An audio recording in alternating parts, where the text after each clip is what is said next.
हरे कृष्णा, जय श्री हरि, ओम नमः शिवाय। प्रिय भक्तजनों, आज बृहस्पतिवार के पावन दिन आप भगवान बृहस्पति देव की एक अत्यंत दुर्लभ और चमत्कारी कथा सुनने जा रहे हैं। इस कथा को श्रद्धा और विश्वास के साथ सुनने मात्र से भक्तों की सभी मनोकामनाएं भगवान बृहस्पति देव की कृपा से पूर्ण हो जाती है। तो आइए बड़े ही श्रद्धा भाव और प्रसन्न मन से इस पावन कथा का श्रवण करते हैं। भारतवर्ष में एक प्रतापी और अत्यंत दानी राजा राज्य करता था। वह राजा प्रतिदिन गरीबों और ब्राह्मणों की सहायता करता था। दान पुण्य करना उसका स्वभाव था, लेकिन राजा की यह आदत उसकी रानी को बिल्कुल भी अच्छी नहीं लगती थी। रानी ना तो कभी गरीबों को दान देती और न ही भगवान का पूजन पाठ करती थी। वह राजा को भी दान देने से रोका करती थी। एक दिन राजा शिकार खेलने के लिए वन को गए हुए थे और महल में रानी अकेली थी। उसी समय भगवान बृहस्पति देव साधु का वेश धारण करके राजा के महल में भिक्षा लेने आए। साधु ने रानी से भिक्षा मांगी, परंतु रानी ने भिक्षा देने से साफ इनकार कर दिया और कहा, हे साधु महाराज, मैं तो दान पुण्य से पूरी तरह तंग आ चुकी हूँ। मेरे पति सारा धन दान में लुटाते रहते हैं। मेरी तो यही इच्छा है कि हमारा सारा धन नष्ट हो जाए, फिर न रहेगा बांस और न ही बजेगी बांसुरी। रानी की यह बात सुनकर साधु बोले, देवी, तुम तो बड़ी विचित्र हो। धन और संतान तो सभी चाहते हैं, पुत्र और लक्ष्मी तो पापी के घर भी होनी चाहिए। यदि तुम्हारे पास अधिक धन है तो भूखों को भोजन दो, प्यासों के लिए प्याव बनवाओ, मुसाफिरों के लिए धर्मशालाएं खुलवाओ। जो निर्धन अपनी कुंवारी कन्याओं का विवाह नहीं कर सकते, उनका विवाह करा दो। ऐसे अनेक पुण्य कार्य हैं जिन्हें करने से तुम्हारा यश लोक और परलोक दोनों में फैलेगा। परंतु साधु के उपदेश का रानी पर कोई प्रभाव नहीं पड़ा। रानी बोली, महाराज, आप मुझे कुछ भी ना समझाए। मैं ऐसा धन नहीं चाहती जिसे हर जगह बांटती फिरूं। तब साधु बोले, यदि तुम्हारी ऐसी ही इच्छा है तो तथास्तु। तुम ऐसा करना कि गुरुवार के दिन घर को लेप कर पीली मिट्टी से अपना सिर धोकर स्नान करना, भट्टी चढ़ाकर कपड़े धोना। ऐसे करने से तुम्हारा सारा धन नष्ट हो जाएगा। इतना कहकर वह साधु वहां से अंतर्ध्यान हो गए। साधु द्वारा कही गई बातों के अनुसार रानी ने ठीक वैसा ही किया। केवल 3 बृहस्पतिवार बीते और रानी की समस्त धन संपत्ति नष्ट हो गई। राजा का परिवार भोजन के लिए तरसने लगा। एक दिन राजा ने रानी से कहा, हे रानी, तुम यही रहो, मैं दूसरे देश को जाता हूँ, क्योंकि यहाँ सभी लोग मुझे पहचानते हैं, इसलिए मैं कोई छोटा कार्य नहीं कर सकता। इतना कहकर राजा परदेश चला गया। वहां वह जंगल से लकड़ी काट कर लाता और शहर में बेचकर अपना जीवन यापन करने लगा। इधर राजा के परदेश जाते ही रानी और उसकी दासी अत्यंत दुखी रहने लगे। एक बार ऐसा हुआ कि रानी और दासी को पूरे 7 दिन तक बिना भोजन के रहना पड़ा। तब रानी ने दासी से कहा, हे दासी, पास के नगर में मेरी बहन रहती है, वह बहुत धनवान है। तू उसके पास जा और कुछ लेकर आ, ताकि हमारा थोड़ा बहुत गुजारा हो सके। दासी रानी की बहन के घर पहुंची। उस दिन गुरुवार था और रानी की बहन बृहस्पतिवार व्रत की कथा सुन रही थी। दासी ने अपनी रानी का संदेश दिया, परंतु रानी की बहन ने कोई उत्तर नहीं दिया। जब दासी को कोई उत्तर नहीं मिला तो वह बहुत दुखी हो गई और उसके मन में क्रोध भी आ गया। वह लौटकर रानी के पास आई और सारी बात बता दी। यह सुनकर रानी ने अपने भाग्य को कोसा। उधर रानी की बहन ने सोचा, मेरी बहन की दासी आई थी पर मैं उससे नहीं बोली, वह अवश्य दुखी हुई होगी। कथा और पूजन समाप्त करके वह अपनी बहन के घर पहुंची और बोली, हे बहन, मैं बृहस्पतिवार का व्रत कर रही थी, तुम्हारी दासी मेरे घर आई थी, पर जब तक कथा होती है तब तक ना तो उठते हैं और ना ही कुछ बोलते हैं, इसी कारण मैं कुछ नहीं बोल पाई। बताओ, दासी क्यों आई थी, क्या बात है? रानी बोली, बहन, तुमसे क्या छिपाऊं, हमारे घर में तो खाने तक को अनाज नहीं बचा। यह कहते कहते रानी की आंखें भर आई। उसने पिछले 7 दिनों से भूखे रहने की सारी बात विस्तार से सुना दी। रानी की बहन बोली, बहन, भगवान बृहस्पति सबकी मनोकामनाएं पूर्ण करते हैं। देखो, शायद तुम्हारे घर में कहीं अनाज रखा हो। पहले तो रानी को विश्वास नहीं हुआ, पर बहन के आग्रह पर उसने दासी को भीतर भेजा। दासी ने देखा वह सचमुच अनाज से भरा हुआ एक घड़ा रखा था। यह देखकर दासी बहुत आश्चर्यचकित हो गई। दासी ने रानी से कहा, हे रानी, जब हमें भोजन नहीं मिलता तो हम व्रत ही तो करते हैं, क्यों न हम भी इनसे व्रत और कथा की विधि पूछ लें। तब रानी ने अपनी बहन से बृहस्पतिवार व्रत के विषय में पूछा। रानी की बहन ने बताया, बृहस्पतिवार के व्रत में चना दाल और मुनक्का से केले की जड़ में भगवान विष्णु का पूजन करना चाहिए। दीपक जलाएं, व्रत कथा सुने और केवल पीला भोजन करें। इससे भगवान बृहस्पति प्रसन्न होते हैं। व्रत और पूजन की विधि बताकर रानी की बहन अपने घर लौट गई। 7 दिन बाद जब गुरुवार आया तो रानी और दासी ने व्रत रखा। वह घुड़साल में गई और वहां से चना और गुड़ लेकर आई। फिर केले की जड़ में भगवान विष्णु का विधिवत पूजन किया। अब प्रश्न था, पीला भोजन कहाँ से आए? इस बात को लेकर दोनों बहुत दुखी हो गई, परंतु क्योंकि उन्होंने सच्चे मन से व्रत रखा था इसलिए भगवान बृहस्पति उनसे प्रसन्न हो गए। वे एक साधारण व्यक्ति का रूप धारण कर 2 थालों में सुंदर पीला भोजन दासी को दे गए। भोजन पाकर दासी अत्यंत प्रसन्न हुई और रानी के साथ मिलकर दोनों ने भोजन ग्रहण किया। इसके बाद वे हर गुरुवार नियम से व्रत और पूजन करने लगी। भगवान बृहस्पति की कृपा से उनके घर फिर से धन संपत्ति आने लगी, परंतु कुछ समय बाद रानी फिर से पहले की तरह आलस्य करने लगी। तब दासी बोली, देखो रानी, तुम पहले भी इस प्रकार आलस्य किया करती थी। तुम्हें धन संभाल कर रखने में सदा ही कष्ट होता था, इसी कारण तुम्हारा सारा धन नष्ट हो गया। और अब जब भगवान बृहस्पति की कृपा से तुम्हें पुनः धन प्राप्त हुआ है तो तुम्हें फिर से आलस्य घेरने लगा है। रानी को समझाते हुए दासी कहती है, महारानी, बड़ी बड़ी मुसीबतों और कठिनाइयों के बाद हमें यह धन प्राप्त हुआ है, इसलिए अब हमें इस धन का सदुपयोग करना चाहिए। हमें दान पुण्य करना चाहिए, भूखे मनुष्य को भोजन कराना चाहिए और धन को शुभ व पवित्र कार्यों में खर्च करना चाहिए। ऐसा करने से आपके कुल का यश बढ़ेगा, आपको स्वर्ग की प्राप्ति होगी और हमारे पितर भी प्रसन्न होंगे। दासी की यह बातें रानी के हृदय को स्पर्श कर गई। दासी की बात मानकर रानी ने अपना धन शुभ कार्यों में खर्च करना आरंभ कर दिया। धीरे धीरे पूरे नगर में रानी के यश की चर्चा होने लगी। उधर एक दिन राजा दुखी मन से जंगल में चले गए। वहां एक पेड़ के नीचे आसन लगाकर बैठ गए। अपनी बीती हुई दशा को स्मरण कर वे अत्यंत व्याकुल हो उठे। वह दिन बृहस्पतिवार का था। अचानक उन्होंने देखा कि उस निर्जन वन में एक साधु प्रकट हुए। वास्तव में वह साधु वेश में स्वयं भगवान बृहस्पति ही थे। साधु लकड़हारे के सामने आकर बोले, हे लकड़हारे, इस सुनसान जंगल में तुम इतने चिंतामग्न होकर क्यों बैठे हो?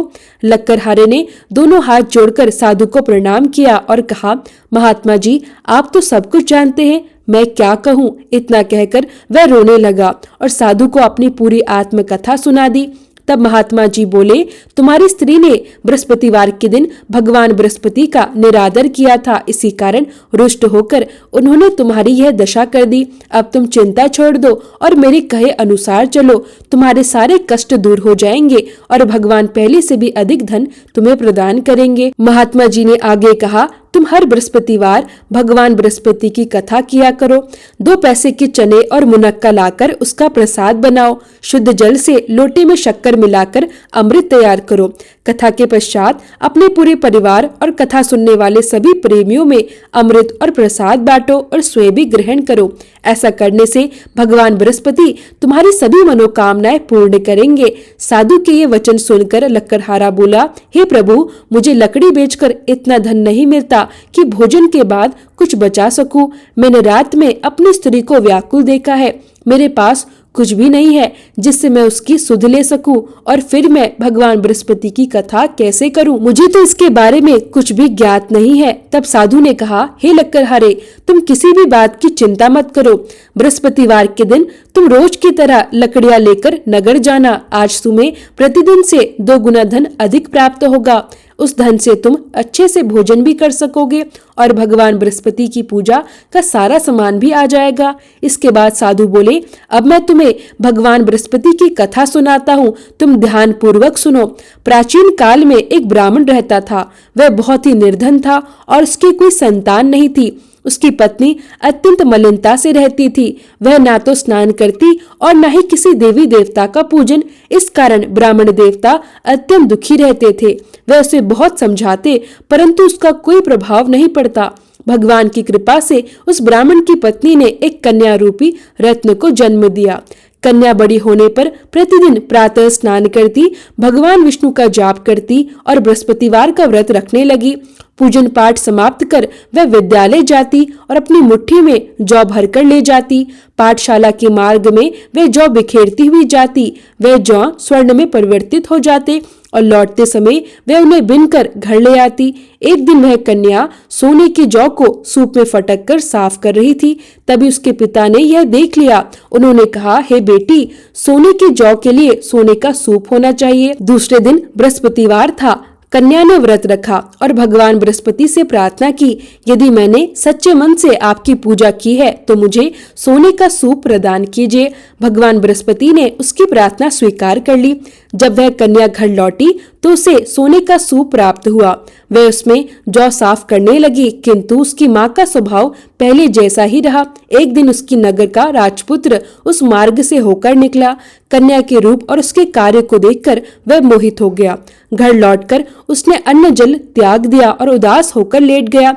राजा को यह ज्ञात हुआ तो वह मंत्री के साथ उसके पास गए। राजकुमार ने कहा, मैं उस कन्या से विवाह करना चाहता हूँ जो सोने के सूप में जौ साफ कर रही थी। राजा ने खोज करवाई और ब्राह्मण की कन्या से राजकुमार का विवाह हो गया। कन्या के जाते ही ब्राह्मण के घर फिर से गरीबी छा गई। दुखी होकर ब्राह्मण अपनी पुत्री के पास गए। पुत्री ने धन देकर पिता को विदा किया। कुछ समय सुख से बीता, लेकिन फिर से ब्राह्मण की वही व्यथा हो गई। ब्राह्मण फिर अपनी कन्या के घर गया और जाकर उसे सारी बात विस्तार से बताई। यह सुनकर लड़की बोली, हे पिताजी, आप माताजी को यहाँ ले आइए। मैं उन्हें वह विधि बता दूंगी जिससे उनकी गरीबी सदा के लिए दूर हो जाएगी। तब वह ब्राह्मण देवता अपनी पत्नी को साथ लेकर अपनी पुत्री के घर पहुंचा। पुत्री अपनी माँ को समझाने लगी, हे माँ, तुम प्रतिदिन प्रातःकाल उठकर सबसे पहले स्नान आदि करके भगवान विष्णु का विधि विधान से पूजन किया करो। ऐसा करने से हमारी सारी गरीबी दूर हो जाएगी। परंतु उसकी माँ ने उसकी एक भी बात नहीं मानी। वह प्रातःकाल उठी और स्नान पूजन करने के स्थान पर अपनी पुत्री के बच्चों की जूठन खा ली। यह देखकर पुत्री को बहुत अधिक क्रोध आ गया। उसने एक रात चुपचाप एक कोठरी से सारा सामान निकाल दिया और अपनी माँ को उसी कोठरी में बंद कर दिया। अगली सुबह जब उसने माँ को बाहर निकाला तो उन्हें स्नान कराया और विधि पूर्वक पूजा पाठ करवाया। इससे उसकी माँ की बुद्धि ठीक हो गई। इसके बाद उसकी माँ नियम पूर्वक पूजा पाठ करने लगी और प्रत्येक गुरुवार को व्रत रखने लगी। इस व्रत के प्रभाव से उसके माता पिता बहुत धनवान हो गए और उन्हें पुत्र संतान की प्राप्ति भी हुई। बृहस्पति देवता के प्रभाव से उन्होंने इस लोक के सभी सुख भोगे और अंत में स्वर्ग को प्राप्त हुए। इस प्रकार यह कथा कहकर साधु देवता भी वहां से अंतर्ध्यान हो गए। धीरे धीरे समय बीतता गया और फिर वही बृहस्पतिवार का दिन आया। एक लक्कड़हारा जंगल से लकड़ी काटकर शहर में बेचने गया। उस दिन उसे अन्य दिनों की अपेक्षा अधिक धन प्राप्त हुआ। उधर राजा ने भी चना गुड़ आदि लेकर बृहस्पतिवार का व्रत किया। उस दिन से राजा के सभी कष्ट दूर हो गए। परंतु जब फिर अगला बृहस्पतिवार आया तो राजा बृहस्पतिवार का व्रत करना ही भूल गया। इससे बृहस्पति देव नाराज हो गए। उसी दिन राजा ने नगर में एक विशाल यज्ञ का आयोजन किया और पूरे नगर में यह घोषणा करवा दी कि कोई भी व्यक्ति अपने घर में भोजन न बनाए और न ही आग जलाए। सभी लोग राजा के यहाँ आकर ही भोजन करे। जो इस आज्ञा का उल्लंघन करेगा उसे फांसी की सजा दी जाएगी। राजा की आज्ञा अनुसार नगर के सभी लोग भोजन करने पहुँचे, लेकिन लक्कड़हारा कुछ देर से पहुंचा। इस कारण राजा उसे अपने साथ महल में ले गए और उसे भोजन कराने लगे। उसी समय रानी की दृष्टि उस खूंटी पर पड़ी जिस पर उसका हार लटका हुआ था, लेकिन वह वहां पर नहीं था। रानी ने तुरंत मन में निश्चय कर लिया कि यह हार इसी लक्कड़हारे ने चुराया है। तुरंत सिपाहियों को बुलाया गया और लक्कड़हारे को कारागार में डाल दिया गया। कारागार में बंद होकर लक्कड़हारा बहुत दुखी हुआ। वह सोचने लगा, पता नहीं किस पूर्व जन्म के कर्मों के कारण मुझे आज यह दुख मिला है।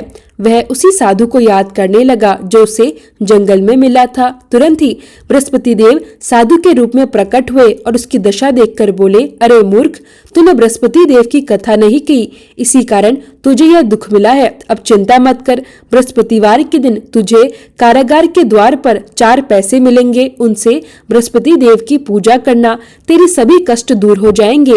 बृहस्पतिवार के दिन उससे सचमुच 4 पैसे मिले। लक्कड़हारे ने बृहस्पति देव की कथा कही। उसी रात बृहस्पति देव राजा के स्वप्न में आए और बोले, हे राजा, जिस व्यक्ति को तूने कारागार में बंद कर रखा है वह निर्दोष है। रानी का हार उसी खूंटी पर लटका है। यदि तूने उसे नहीं छोड़ा तो मैं तेरा सारा राज्य पाठ नष्ट कर दूंगा। राजा घबराकर प्रातः उठा, खूंटी पर हार देखा और तुरंत लक्कड़हारे को बुलाया, उससे क्षमा मांगी और सुंदर वस्त्र व आभूषण देकर उसे विदा किया। बृहस्पति देव की आज्ञा अनुसार लक्कड़हारा अपने नगर को लौट गया। राजा जब अपने नगर के समीप पहुंचा तो उसने देखा कि नगर में पहले से कहीं अधिक बाग बगीचे, तालाब, कुएं, धर्मशालाएं और मंदिर बन चुके हैं। राजा ने लोगों से पूछा, यह सब किसके बनवाए हुए हैं? नगरवासी बोले, यह सब रानी और दासी के हैं।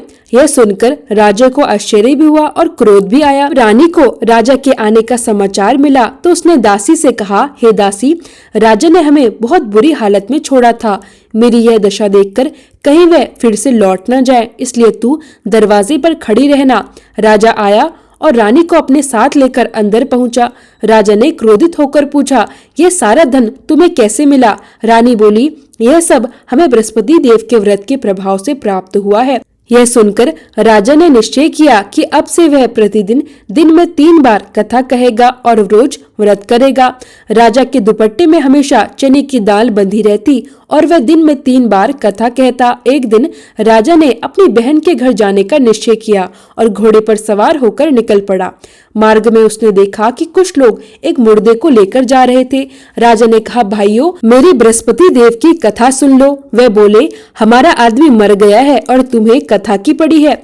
कुछ लोगों ने कहा, अच्छा कहो, हम सुनेंगे। राजा ने कथा शुरू की। कथा आदि होते होते मुर्दा हिलने लगा और कथा समाप्त होते ही वह व्यक्ति उठकर खड़ा हो गया। आगे राजा को एक किसान खेत में हल चलाते हुए मिला। राजा बोला, भैया, मेरी बृहस्पतिवार की कथा सुन लो। किसान बोला, तेरी कथा सुनने से पहले मैं 4 हरैया जोत लूंगा। राजा आगे बढ़ गया। राजा के जाते ही किसान के बैल गिर पड़े और किसान के पेट में भयंकर दर्द होने लगा। उस समय उसकी माँ रोटी लेकर आई। जब उसने यह दृश्य देखा तो उसने अपने पुत्र से सारा हाल पूछा। बेटे ने जो जो हुआ था वह सब कुछ अपनी माँ को विस्तार से बता दिया। ये सुनती वह बुढ़िया व्याकुल हो उठी। वह दौड़ती भागती उस घुड़सवार के पास पहुंची और उससे विनती करते हुए बोली, हे पुत्र, मैं तेरी कथा अवश्य सुनना चाहती हूँ, पर तू अपनी यह कथा मेरे खेत पर चलकर ही कहना। राजा ने बुढ़िया की बात मान ली। वह उसके खेत पर गया और वहां जाकर बृहस्पतिवार की पवित्र कथा कही। जैसे ही कथा पूर्ण हुई वैसे ही आश्चर्यजनक चमत्कार हुआ। वह बैल जो असहाय पड़े थे तुरंत उठकर खड़े हो गए और किसान के पेट का भयंकर दर्द भी उसी क्षण शांत हो गया। यह देखकर सभी लोग अचंभित रह गए। इसके बाद राजा अपनी बहन के घर पहुंचा। राजा को देखकर उसकी बहन बहुत प्रसन्न हुई। उसने अपने भाई की खूब सेवा सत्कार किया, स्नेह से मेहमानवाजी की और आदर पूर्वक उसे ठहराया। दूसरे दिन प्रातःकाल राजा जागा। उसने देखा कि घर में सभी लोग भोजन कर रहे हैं। यह देखकर राजा ने अपनी बहन से पूछा, बहन, क्या इस नगर में कोई ऐसा मनुष्य है जिसने अभी तक भोजन न किया हो? मैं चाहता हूँ कि वह मेरी बृहस्पतिवार की कथा सुन ले। बहन बोली, भैया, यह देश ऐसा है कि जहाँ लोग पहले भोजन करते हैं और बाद में अन्य सभी कार्य। फिर भी यदि कोई पड़ोस में मिल जाए तो मैं देख आती हूँ। यह कहकर वह देखने निकल पड़ी, परंतु उसे ऐसा कोई व्यक्ति नहीं मिला जिसने अभी तक भोजन न किया हो।